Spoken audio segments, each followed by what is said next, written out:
He could have chosen so many ways to demonstrate who God is.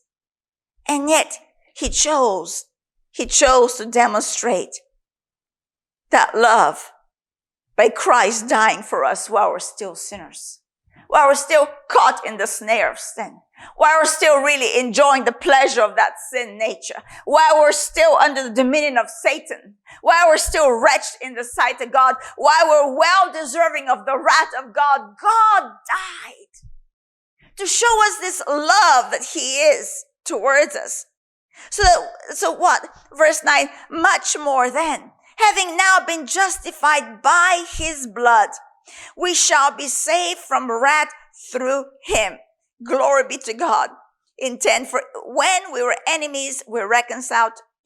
When we're enemies, we're reconciled to God through the death of his son. Much more. Now, how much more? Much more, having been reconciled, we shall be saved by his love, by his life. If we just glance over in chapter 4, verse 25, regarding Jesus, he was delivered up because of our offenses. He died for our sin.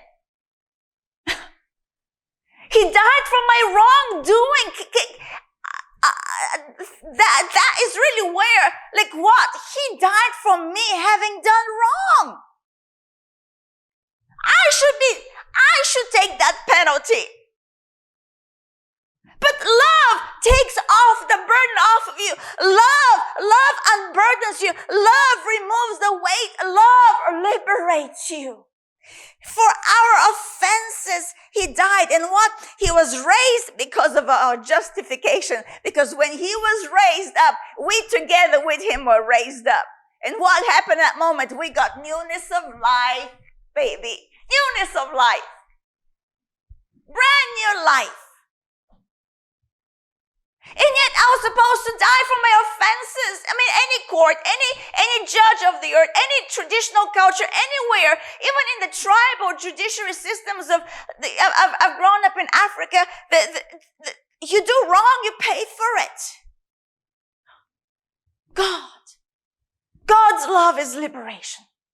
God's love is liberation from sin. So we no longer sin.